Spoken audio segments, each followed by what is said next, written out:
자, 한예종에서 지정이곡을 수정했네요. 사실 제 개인적으로도 다리 위에서의 풍경은 고등학생들이 주인공의 감정선을 이해하면서 따라가기에는 난해한 부분이 있다고 생각했는데 결국 입센의 민중의 적으로 대체가 됐네요. 민중의 적은 인형의 집, 유령과 더불어 입센의 3부작처럼 읽을 수 있는 작품인데 특히 입센의 작품 중 시성이 가장 뛰어난 작품입니다. 자, 여기서 시성이란 시대와 나라를 뛰어넘어 언제 공연하더라도 공감할 수 있는 내용이 포함된 작품을 말합니다. 저는 개인적으로 입센의 작품들을 좋아하는데 제가 2006년도에 유네스코 주최 루마니아 국제연기 워크숍에 참가했을 때 때마침 입센 서거 100주년이 되는 해여서 워크숍에 참가한 각국의 팀들이 입센의 유령을 다양한 해석으로 공연하는 프로젝트가 있었는데 재미있게 참여했던 기억이 있습니다. 그리고 2016년도였죠. 현재 세계적으로 가장 핫한 연출가인 토마스 오스터마이어가 연출한 민중의 적을 LG 아트센터에서 본 적이 있는데 그때 스토크만 박사가 대중을 상대로 연설을 하는 장면에서 관객들을 마을 사람들로 참여시켜 열띤 토론을 할 수 있게 만들었는데요. 그날 토론에서 당시 우리나라의 사회적 문제였던 4대강 보해 철거 문제까지 빗대어 이야기가 나오면서 정말 입센의 작품은 시공간을 뛰어넘어 오늘날 우리의 문제까지 고민하게 만들게 할 수 있다는 것을 새삼 느꼈었습니다. 그럼 아직 읽지 못한 우리 구독자 식구들을 위해 작품을 살펴볼 텐데요. 핵심 사건과 그 사건을 통해 드러나는 인물들의 성격과 심리에 초점을 맞춰 살펴보도록 하겠습니다.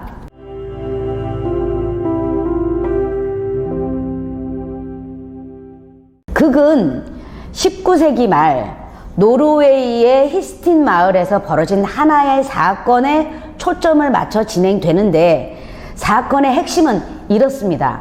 3년 전 이 마을에 온천이 개발되면서 관광객들이 찾아오자 빈곤했던 마을은 가게 경제가 살아나면서 활기가 넘쳐납니다. 그런데 문제는 최근 온천욕을 즐긴 관광객들 사이에 병에 걸리는 환자가 발생한 거죠. 이에 온천 의료 책임자인 스토크만 박사는 직감적으로 문제가 있다고 느끼고 온천수의 샘플을 채취해서 연구기관에 수질 검사를 의뢰합니다. 그리고 그 결과를 초조하게 기다리는데 마침내 수질 검사표가 담긴 편지 한 통을 받게 되죠. 결과는 과히 충격적이었습니다. 온천이 각종 세균으로 오염됐다는 사실을 알게 된 거죠. 충격에 휩싸였던 박사는 더 큰 전염병으로 번지기 전에 원인을 찾은 것을 다행으로 여기며 빠른 문제 수습을 위해 온천관리위원회 앞으로 수질 검사표와 수질 개선을 위한 쓰레기 처리 시설과 오염 물질이 유입되는 배관 교체의 필요성에 대해서 보고서를 보냅니다. 그리고 시장에게도 이 사실을 알리죠. 그런데 때마침 그 자리에 함께 있던 민중매일신보의 편집자는 박사의 발견을 마치 마을을 구한 영웅의 행위처럼 묘사하며 신문의 일면 톱으로 다루겠다고 말하면서 박사의 뜻을 지지합니다. 그런데 스토크만 박사 주변에서 이런 지지 발언을 하는 사람들이 박사에게 중요하게 작용한다는 것을 여러분들이 알아야 합니다. 극에는 잘 나타나 있지 않지만 스토크만 박사가 마을을 떠났던 사건과 연관해서 생각해 봐야 됩니다. 박사는 고향을 떠나 북쪽으로 가서 고생을 하고 돌아오는 사람이죠. 그때 떠나게 된 이유가 희곡엔 자세하게 나와 있지 않지만 박사를 연기하기 위해서는 그때 무슨 일 때문에 떠났고 그때 받았던 상처가 얼마나 남아있는지를 알고 연기해야 하는 것입니다. 왜냐하면 과거의 경험이나 상처, 감정, 생각 등은 현재의 행동에 많은 영향을 미치기 때문이죠. 다시 말해 그때의 사건으로 대수롭지 않게 넘길 수 있는 일들이 인물에겐 크게 다가온다든지 그렇게 하니까요. 그런 측면에서 박사는 옆에서 자신을 지지해주는 사람들 때문에 고려해 볼 수 있는 문제마저 놓치게 되고 그것으로 인해 난처한 상황과 마주할 수 있게 되기 때문입니다. 아마도 박사가 그게 끝날 무렵에 떠나려고 했다가 남겠다고 마음을 바꾸는 데는 한번 떠나봤던 그 과거의 경험이 작용했을 테니까요. 자, 계속 사건의 흐름을 살펴보죠. 발 없는 말이 천리를 가듯 어느새 마을 사람들이 이 사실을 알게 됩니다. 제 생각에는 편집자인 홉스타드의 입을 통해 소문이 퍼지지 않았나라는 생각이 드는데요. 사실 신문사라고는 하지만 민중매일신보는 그렇게 신문다운 신문이 아닙니다. 신문이라고 하기엔 부족한 점이 많고 지역에서 그리 영향력도 크지 않아 보입니다. 신문의 생명력이라는 게 새로운 소식을 빠르고 정확하게 보도하는 거죠. 그로 인해 사람들이 신문을 구독하게 만드는 거고요. 홉스타드에게 이번 사건은 어쩌면 자신의 신문을 알릴 수 있는 좋은 기회인 것이죠. 이렇게 생각하는 사람이 또 있습니다. 이들은 이 사건을 통해 자신의 개인적 불만이나 욕망을 해결하려는 의도가 엿보입니다. 첫 번째로 찾아온 사람은 스토크만 박사의 장인인 모텐 힐입니다. 힐은 자신을 시의회에서 쫓아낸 시장과 그의 젊은 부하 직원들에게 대한 불만을 품고 있던 사람입니다. 따라서 이 사건으로 그들이 골탕 먹길 바랍니다.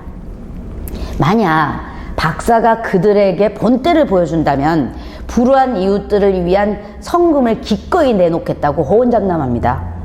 사실 힐은 마을에서 알부자란 소리를 듣는 사람입니다. 두 번째로 찾아온 사람은 민중매일신보의 편집자인 홉스타드입니다. 홉스타드는 성격을 좀 알아볼 필요가 있는 인물입니다.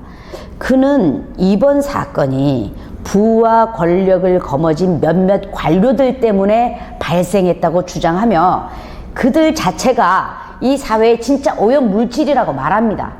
아울러 자신은 그러한 낡아빠지고 완강하고 독선에 빠진 보수 세력의 음모와 맞서 그들을 퇴출시키기 위해 민중매일신보를 인수한 것이라고 말합니다. 사실 홉스타드는 현재의 사회제도, 정치, 관행 등을 모두 확 바꿔 이상적인 사회를 만들어야 한다는 생각으로 늘 심각한 얼굴을 하고 다니는 인물입니다. 홉스타드의 외모는 이제 막 촌티를 벗어난 그 30대 초반으로 가난한 족보도 없는 집안 출신으로 어려서부터 사람들에게 무시당하며 살아온 인물입니다. 그로 인한 상처로 권위와 부에 대한 경계심과 증오심이 마음에 자리하고 있는 인물이죠. 언제나 기회가 있으면 부유한 권력을 가진 자들을 몰아내야 한다고 생각합니다. 하지만 다른 한편으론 부유한 사람들을 동경하는 이중적 욕망을 갖고 있는 인물입니다. 어쩌면 이런 이중적 욕망이 가장 많이 우리를 괴롭히는 마음이 아닐까라는 생각이 드는데 입세는 지시문을 통해 홉스타드가 위험한 인물이라고 명시해놨습니다. 세 번째로 찾아온 사람은 민중매일신보의 발행인인 아스락슨입니다. 사실 발행인이라고는 하지만 작은 인쇄소를 운영하면서 신문의 인쇄 비용을 지불하는 게 다죠. 항상 자신은 중도 온건파라 말하는 인물로 대세를 따라 언제든지 자신의 뜻을 바꿀 수 있는 겁 많은 사람입니다. 이 사건을 통해 자신이 회장으로 있는 온천개발지구부 협회와 홍보이사로 있는 금주협회의 조직력을 관료들에게 알리고 싶어하는 인물입니다. 그로 인해 자신의 위상도 올리고 싶어 하겠죠. 입세는 이러한 사람들의 모습을 통해 사람들이 겉으로는 정의와 진실의 편에서 행동하길 원하는 같이 보이지만 그들 개개인의 속을 들여다보면 결국 사람들은 저마다 자신들의 욕망을 위해 행동한다는 것을 보여주고 있습니다. 그리고 마침내 시장인 형이 찾아옵니다. 형은 동생의 주장을 믿을 수도 없지만 만약 그것이 사실이라고 쳐도 공사를 진행하는 데 드는 비용이 시의 1년 예산의 2배가 넘으며 공사를 마치는데 최소 2년이 걸리고 그동안 온천장을 폐쇄해야 하기 때문에 결국 마을은 파괴될 수밖에 없으니 현실적인 수습 방안을 마련하라고 동생을 질타합니다. 하지만 동생 스토크만 박사는 형의 이러한 주장은 온천장 건립을 주도한 시장인 형과 형의 부하 행정관리인들이 자신들의 문책을 피하려는 수작일 뿐이라며 온천관리위원 앞으로 직접 보고서를 보내겠다고 반박합니다. 그러자 절대 보고서가 온천관리위원으로 갈 일은 없으며 형으로서가 아닌 상관으로서 수질조사에 오류가 있어 오염이 생각보다 심각하지 않다는 입장문을 공식적으로 발표할 것을 명령합니다. 그러나 동생은 민주시민의 한 사람으로서 새로운 사실을 주민들과 함께 공유하는 것은 의무라고 또다시 맞서는데 형은 네 자신과 가족에 대한 의무부터 먼저 생각하라는 충고를 남긴 채 나가버리면서 첫 번째 언쟁이 끝납니다. 사실 형이 동생을 온천의료 책임자 자리에 앉혀줬죠. 그 덕에 공무원으로서 넉넉한 월급을 받으며 한동안 편안한 생활을 할 수 있었고 이제 이런 생활에 익숙해져 가고 있었죠. 아마도 이런 상황이 되면 누구라도 쉽게 자신이 누리는 혜택을 포기하면서까지 공공의 이익을 위해 싸울 수 있는 사람은 많지 않을 겁니다. 하지만 이에 대해서 스토크만 박사는 별다른 고민을 하지 않는 것 같습니다. 여기서 스토크만 박사를 연기할 때 주의점이 생기는데 여러분이 이런 정의로운 사람을 연기할 때 이들은 내적 갈등 없이 마치 처음부터 그렇게 태어난 사람처럼 연기하는데 그렇게 하면 안 됩니다. 그렇게 연기하면 공감대를 형성할 수 없게 됩니다. 관객들은 아무런 갈등 없이 행동하는 인물의 감정을 이입하지 못하기 때문이죠. 인물 또한 우리처럼 갈등하고 고민하고 했을 때 나와 같은 사람이구나 를 느끼고 공감할 수 있게 되는 것입니다. 그럼 스토크만 박사가 내적 갈등 없이 왜 저렇게 완강하게 행동할까? 자, 아까도 말했듯이 과거의 사건이 지금 스토크만 박사의 행동에 엄청난 영향을 미치고 있는 겁니다. 그 점을 잘 생각해서 연기하셔야 됩니다. 자, 이렇게 동생의 진실과 형의 권력이 충돌을 일으키자 스토크만 박사의 아내 카트린은 힘없는 진실이 무슨 소용이 있냐며 남편에게 제발 현실적으로 행동할 것을 부탁하죠. 그러면서 돈 한 푼 없이 북쪽으로 쫓겨나서 겪었던 그 가난한 생활은 한 번이면 족하다고 말합니다. 아마도 남편이 전과 똑같은 선택으로 또다시 고향 마을을 떠나게 되는 일이 벌어질까봐 걱정이 되겠죠. 자, 아까도 말했듯이 희곡엔 스토크만 박사가 왜 고향을 떠나 북쪽으로 가게 됐는지 자세히 나와 있지 않습니다.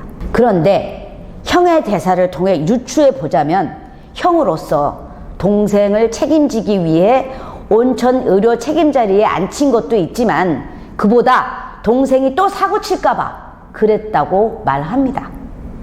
공직자의 가족이 사고를 치면 공직자는 난처해질 수밖에 없다고 말하면서 동생이 언제나 남을 생각하지 않고 떠오르는 생각이 있으면 앞뒤 재지도 않고 행동한다고 지적합니다. 따라서 동생이 젊었을 때 고향 마을에서 무슨 사고를 일으켜 어쩔 수 없이 북쪽으로 쫓겨난 것이라고 생각해 볼 수 있습니다. 그렇게 봤을 때 스토크만 박사가 행동파라는 것을 알 수 있는 대목이기도 합니다. 아마 그때도 스토크만 박사 스스로 생각했을 때 정의롭지 않다고 생각한 사건이 있었던 것으로 추정됩니다. 이것에 대해 끊임없이 희곡을 읽으면서 고민해 볼 필요가 있습니다. 아내의 간곡한 부탁에도 불구하고 스토크만 박사는 이번엔 다르다고 생각합니다. 자신의 편엔 민중매일신보란 신문사가 있고 각 단체의 시민들이 자신을 지지해주고 있다는 믿음이 있는 거죠. 아마도 과거엔 어쩔 수 없이 쫓겨났지만 이번만큼은 정말 다르다고 생각하는 것 같습니다. 거기에 힘입어 스토크만 박사는 원고를 신문사에 보냅니다. 원고를 받은 신문사 기자 빌링은 박사의 원고 내용에 감탄을 하고 발행인 악스락스는 지역 행정부 전체를 깐 내용 때문에 자신이 속한 단체에 불이익이 가지 않을까 내심 불안함을 느낍니다. 한편 그런 아스락슨을 보면서 편집자 홉스타드는 자신들의 뜻에 동참하는 상인들과 주민들이 많으니 걱정할 필요가 없다고 안심시킵니다. 그러한 대화가 오갈 쯤 시장이 신문사로 찾아와 강압적으로 동생이 보낸 원고를 보자고 하자 제대로 된 거절 한번 못하고 원고를 건네줍니다. 원고를 훑어본 시장은 못마땅한 기색으로 만약 동생이 원하는 대로 배관공사하려면 수로가는 시의 소관이기 때문에 공사에 필요한 비용을 세금에서 충당해야 하는데 그러기 위해선 세금을 올릴 수밖에 없다고 말하죠. 더욱이 공사 기간 동안 온천장 문을 닫아 수입도 발생하지 않는다는 설명을 덧붙이죠. 그리고 이 모든 일은 동생의 세균에 대한 몽상과 환상 때문이라고 말합니다. 그리고 다른 전문가가 작성한 보고서를 신문사에 건네죠. 거기엔 감독만 잘한다면 수질은 문제될 게 없다는 내용이 담겨 있습니다. 그 정도 비용은 시의 예산안에서 얼마든지 충당이 가능하기 때문에 별도의 세금을 낼 필요가 없다고 말합니다. 그 순간 동생이 신문사를 갑자기 방문합니다. 그리고 교정쇠를 확인하려는데 편집자는 아직 멀었다는 말만 계속합니다. 그때 스토크만 박사는 형의 모자와 지팡이를 발견하곤 형이 여기에 와 있다는 걸 직감합니다. 그리고 두 번째 언쟁이 오갑니다. 자, 이젠 스토크만 박사에게 남은 카드는 직접 마을 사람들 앞에 자신의 뜻을 전달하는 방법뿐이죠. 강연을 하기 위해 사람들 앞에 선 스토크만 박사. 하지만 사람들은 사회자가 있어야 한다며 시장을 추천하지만 중립을 위해선 자신보다 아스락슨이 사회를 보는 게 바람직하다며 추천합니다. 그리고 동생의 발언 앞에 이 나라가 파산 직전에 몰린 이유는 스토크만 박사같이 개혁이란 미명 아래 정의를 외쳐대는 사람 때문이라고 말합니다. 그 말에 박사는 반박을 하려 하지만 사회를 보는 아스락슨이 박사의 발언을 막고 시장에게 발언하라고 말합니다. 여기서 시장의 발언을 한번 들어보는 것이 좋을 것 같습니다. 우리 마을에 온천이 있었습니까? 그저 찾아다니는 길밖에 뭐가 있었습니까? 솔직히 말해서 여긴 찬밥 취급을 받던 삼류마을 아니었습니까? 그러나 지금은 최고의 휴양지로서 국제적으로도 이름이 나려는 시점에 와 있습니다. 난 5년 안에 여기에 모이는 여러분들을 세계 최고의 부자 시민으로 만들 자신이 있습니다. 학교가 세워지고 최고의 시설이 들었을 것이며 고속도로가 건설되고 주택단지가 조속되며 인류 패션 가게들이 저 태평로를 가득 채울 것입니다. 우리 마을의 이름이 더럽혀지지 않고 무고한 공격을 받지 않는다면 세계에서 가장 부유하고 풍요로운 휴양지가 될 것을 믿어 의심치 않습니다. 저 여러분에게 묻겠습니다. 어떤 사람이 주장한 대로 온천의 작은 문제를 확대하고 과장하여 우리 앞길을 가로막는 민주적 권리를 주장해도 되겠습니까?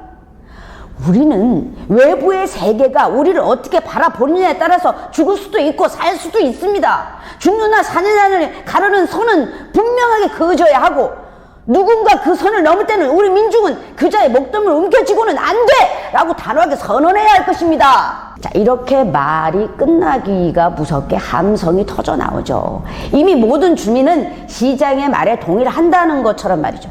이를 스토크만 박사도 느낍니다. 그리고 말합니다. 다 알았습니다. 온천에 대해선 더 이상 말하지 않겠습니다. 온천보다 수천 배, 수만 배나 더 중요한 걸 새로 깨달았어요. 온천은 이제 더 이상 나의 주제가 아닙니다. 난 한때 다수의 민중이 내 편이라고 생각했습니다. 나에게는 다수가 있다. 그 느낌은 괜찮았습니다. 이 마을을 사랑했기에 보수도 없고 다정하게 격려해주는 말 한마디 없어도 수개월 동안 온천 개발 가능성을 찾아내었던 겁니다. 시장님이 원하는 것처럼 우리 마을이 번성해지는 것을 원해서라기보다 아픈 사람을 고쳐줄 수 있고 다른 나라에서 온 사람들을 만나고 뭔가 새로운 것을 배우고 폭넓고 새로운 문명을 맛보고 싶어서였습니다. 다시 말해 더욱 인간답고 더 민중다워지기 위해서였습니다. 난 혁명가가 아닙니다. 아니, 정정하겠습니다. 그래요, 난 혁명가입니다. 다수가 늘 옳다고 믿는 허위의식에 반대하는 혁명가입니다. 잘 들어두시오. 다수는 늘 옳지 않았습니다. 단언합니다. 예수가 십자가에 못 박힐 때 그 옆에 있던 다수는 옳았습니까? 지구가 태양의 주위를 돈다는 말을 듣지 않고 갈릴레오를 짐승처럼 무릎을 꿇게 만들었던 다수가 과연 옳았습니까? 다수가 옳다고 인정받으려면 최소한 50년은 걸려야 합니다. 옳다는 증명을 받기 전까지 다수는 결코 옳지 않습니다. 한마디 더 하겠습니다. 일개 소대 병력이 적진에서 행군을 하고 있습니다. 그들보다 먼저 전방을 살피며 걸어가고 있는 촉구변 한 명이 있습니다. 그가 뒤를 돌아보니 소대가 적이 파놓은 함정의 길목으로 들어서는 게 보입니다. 어떻게 해야 합니까? 그가 믿는 위험이 사실이라면 뛰어가 소대를 구해야 하지 않겠습니까? 만약 소대가 그의 말을 믿지 않는다면 다수의 소대를 살리기 위해 싸워야 하지 않겠습니까? 그것이 척후병의 권리가 아닙니까? 진리는 언제나 같습니다. 소수의 권리는 다수에게 공격을 받더라도 신성한 것입니다. 썩어빠진 도덕의 토대 위에 사회를 건설하면 사회 전체가 썩어버립니다. 자유와 진실을 말살시켜가며 번영해야 한다면 난 이렇게 외치겠습니다. 망하라 민주여! 사라져라 민중이여! 이 말에 성난 군중이 고함을 지릅니다. 적이다! 적이다! 자신들의 경제적 손실 앞에 정의는 한낱 사치가 되어버리는 순간이죠. 결국 어떠한 사람에게조차 동조를 받지 못한 스토크만 박사는 동조 대신 돌팔매를 받게 됩니다. 마치 돌을 던지는 사람들은 스토크만 박사가 마을의 오염 물질이라도 되는 것처럼 박사를 향해 거침없이 돌을 던져 몰아내려 합니다. 아마도 이익 앞에서 스스로 양심을 외면한 행동을 들키고 싶지 않은데 스토크만 박사가 이웃에 있으면 그것이 계속 상기되기 때문이거나 어리석어서 시장의 말만 믿으려고 하는 거겠죠. 그렇죠. 우린 언제나 거대 담론 앞에선 옳은 말들을 잘 합니다. 하지만 그 문제가 나의 문제가 되었을 땐 입장이 달라지죠. 정정당당하게 노력을 통해 경쟁하는 것이 무엇보다 옳다고 생각합니다. 그런데 누군가가 다가와서 너만 특별하게 봐줄게 라고 속삭이면 그 유혹을 뿌리치기가 힘들죠.